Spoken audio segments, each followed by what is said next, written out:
Hey guys, welcome back to the channel. So in this video, we're going to be doing something very different, as you can see from the title. And first things first, disclaimer, there will be spoilers in this video, so this may not be the movie for you if you have not watched the movie yet. Yes. So I'm doing something very different. I decided I want to start talking about movies on my platform because I'm a movie fanatic and I just love getting on my social media talking about movies because everyone has a different point of view, and I just like talking about movies because sometimes you may have missed a point and someone else has a different point of view, and you can chit chat and, you know, communicate together with one another. The new movie called Us came out today. I seen it earlier today and I just couldn't stop thinking about it. Jordan Peele is like, he's like crazy. He's, oh my goodness, he's just amazing. His mind is a genius, you know, and the overall point of view of the movie. So first things first, what I gather from the movie is the evil in us. Just by even watching the trailer, I kind of felt like, okay, this movie is going to focus around the evil in us because we all have a side to us where we doubt ourselves or we let certain demons come out, and that's why a lot of bad shit happens. Because I feel like we all, I always say, like, I have what's the word for it? Oh my goodness, cannot think of it, and it's killing me because I always say it, like your, oh my goodness, your alter ego. Yeah, your alter ego comes out. So for me, Michelle, which is my middle name, I feel like we're two different people. So Michelle is a little bit more of the outgoing one. I'm the more of, I'm a little reserved, but I'm not really like gonna put myself out there. But at the same time, I'm outgoing. It's really weird. I don't know, but Michelle is different. She's different than Stephanie. So that's what kind of made me think about this movie, is the evil inside of us. I definitely give the movie a thumbs up. A lot of people have mixed reviews from what I'm gathering. But for me, if you are a thinker and you like out of the box type of situations, then this is definitely the movie for you. This is not a typical thriller / horror movie. If you want like all types of blood and glory and stuff like that, it had it, but it didn't have it. Yeah. So as you guys seen from the trailer, so this is not really a thing, it's just you seeing that it's a family, and the movie goes back to when the main character is a child, and this is kind of where you need to pay attention. I feel like the most part is with her character, because a lot of people, I think a lot of people will probably miss certain points when it comes to her character, because the movie starts out, they're at a carnival and she's young and she's with her mom and dad. Her dad is like kind of like a little drunk alcoholic is what I gather, and the mom is just like, oh, come on, let's have fun. And she ends up leaving him while the mom goes to the bathroom. And a key message that pointed out to me was a guy holding a sign, and it had Jeremiah 11:11. So I wanted to read the Bible scripture because that was a key point that you should be focusing on. So it says, therefore, thus says the Lord, behold, I will surely calamity on them which will not be able to escape, and though they cry out to me, I will not listen to them. So I'm in the movie theaters and I'm like, sorry, because I have my computer on my lap. So I'm in the movie theaters like, okay, that is definitely a key point we have to stay focused on, and we have to figure out exactly what that is. Like, I read the Bible, but I didn't know. And from what I gather is, I basically feel like doom is about to set in, even when just the eerie feelings of when she was walking away and she seen this guy with the sign, and she just wandered off, and then it started to get cloudy and rainy and stuff like that. I just had an eerie feeling about something was going to go down. But in the movie, you don't know. In the movie, you just have to kind of like watch to see. So I'm like already in my mind like, okay, what is gonna happen?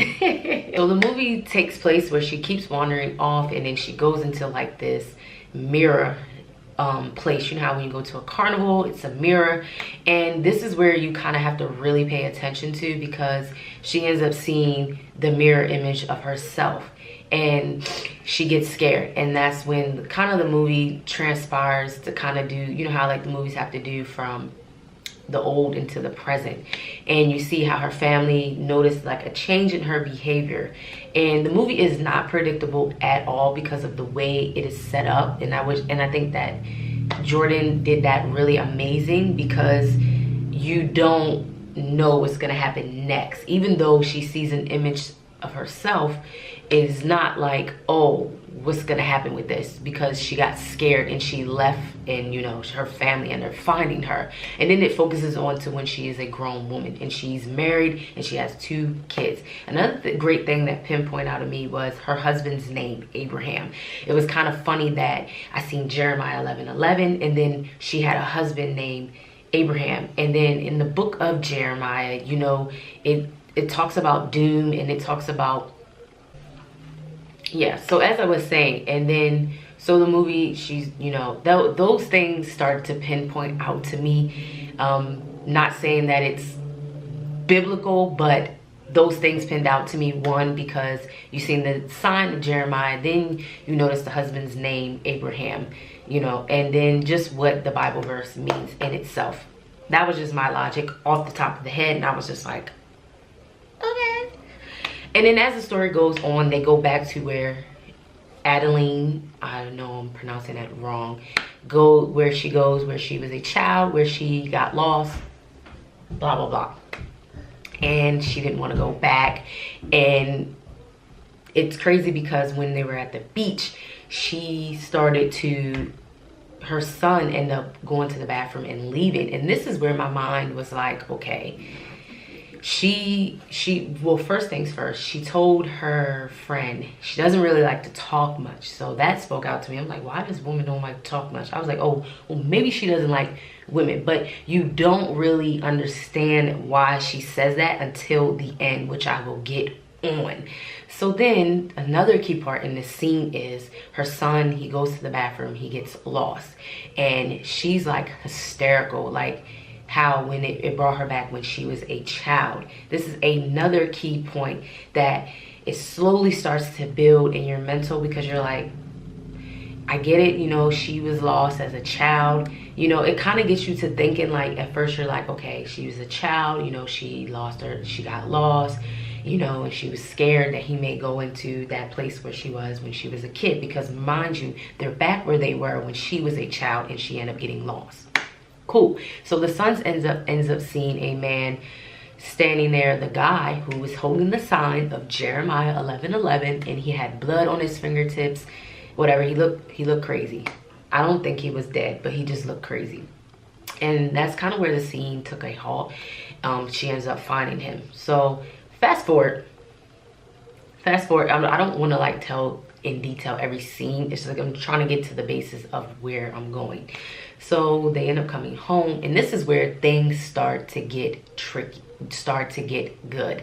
So she, meaning the leading lady, the mom, she basically tells her husband how she feels like there's this dark cloud over her. She feels like the girl is coming to, finally tells her husband. She never told anyone this story of how she ended up seeing in a girl the mirror image of her, and she never told anyone that she seen this person, and she ran and she was scared. And she tells her husband thinks she's like cuckoo bird. I mean, when you think someone's cuckoo, if they say they done seen someone like themselves on the outside of the mirror moving their mouth and shit, I know I would. So so, you know, this is when the movie, and that really stuck out to me when she told her husband the story, because yeah, it just stuck out to me, because I was like, well, why when she was saying that she was afraid, it was like my antennas was going up, like, okay, I see what you're doing, Jordan, I see what you're doing. So then they end up being, you know, in the trailer, not in the trailer, if you guys didn't watch, you see them outside the home, and this is where it gets freaking nuts. So it's like the story keeps progressing, and then you notice that it is them, the mirror image of each and every one of them, the husband, the daughter, the son, and the mom. And this is where the evil within us spoke out to me, because it was like they couldn't really talk, but it was them, and it was like they were more evil than the nicer version. So it's like you have me, but then you see my evil side that is in front of me, sitting right in front of me. So it's like the evil within us is a mirror image in front of us. So that was like, okay, what the hell is going on here? And the mom, her name is Red, and it's like a lot of things start keying to playing, because if you don't know, so Red is the one that's been living underground with everyone. And it's like in the movie, it's like everyone has a mirror image of themselves, and they just start going berserk, and they are coming after their person, who they look like. So Michelle is coming after me, and she's trying to kill me because she wants my life, and she's basically saying I don't appreciate my life here on this earth and I need to die, pretty much. But the movie takes a great spin, because if you realize, Red is the only one that knows how to talk, and I caught on to that very early. Even though she was mumbling, the other ones didn't know how to talk, and that really stuck out to me, because I'm like, why does this have to know how to talk if the other ones don't really know how to talk? Because in the story, remember I told you guys, they have their friends that are at another beach house, and their marriage image comes their mirror image comes about as well, and those people don't talk either. So that kind of stood out to me, because I was like, this heifer talks but the other ones don't. But she kind of, it's like she kind of hides it a little bit, you know what I'm saying? It's like pretend like. So of course, as the story keeps going on, they're fighting to, you know, kill their marriage image of themselves so that they can live their lives. And the story goes down underground where the movie first begins, if I didn't get that. It's kind of like, I don't want to like go through the whole movie, but I just want to tell you guys the key points that really stuck out to me in case you missed it. So they go back down there, because Red has the son of her mirror image, and the girl Adeline is trying to get her son back. So it goes down underground, as where the beginning of the story actually kind of began, where you see rabbits and stuff, and you see that Red is like cutting up something, and that's when she begins to talk about how Adeline doesn't really appreciate her life and stuff like that. And then the story takes a crazy turn, and many probably really don't catch on to this, because then you realize they start fighting and stuff like that, and then one dies and one kills the other with the things that they have on. And you notice Adeline, the one that is actually looking for her son, she starts to do this crazy ass laugh, like how the people who are dressed in red are. And I was like, hold the fuck up. I'm like, hold the fuck up. So whole time, I'm like, this ain't even the girl.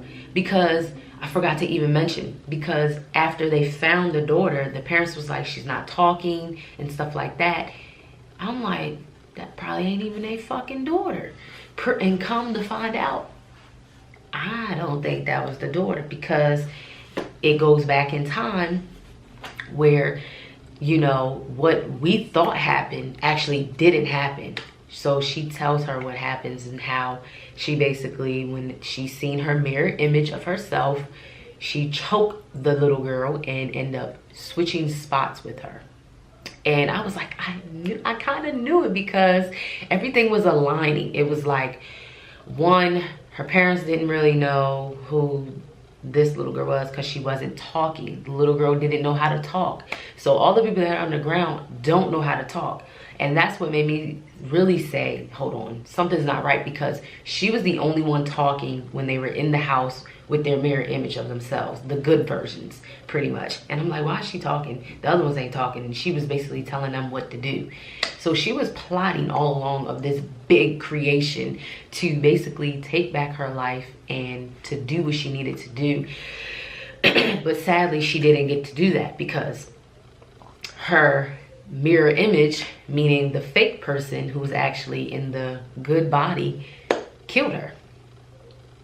It was crazy. It's really crazy. And it goes to show you the evil inside of them. And, you know, as the story goes on, you hear her say stay with me, I will protect you throughout the movie to her children. And I'm like, okay, why does she keep saying this? I know these are her kids, but why does she keep saying that? Like, I think she knew firsthand that she was gonna come after her to try to get her life back, because she even told her husband that she always knew one day she would come back for her, and this is what it was. And I think she was always on guard because of that. But I think it's really crazy how she was able to teach herself to talk and to basically be this woman. You know, she ended up falling in love, having kids and stuff, and whole time it ain't even the real person, it's the fake person. And the son pinpointed, he knew firsthand when he looked at his mother's eyes. He was like, that ain't my damn mother. Because it was like something came over her where she used to be kind of like hit her in the face a little bit, because she starts laughing and you're like, why is this heifer laughing? And then you catch on like, that wasn't her. So yeah, the movie was really good. You just have to really like pay attention to the details and the overall meaning.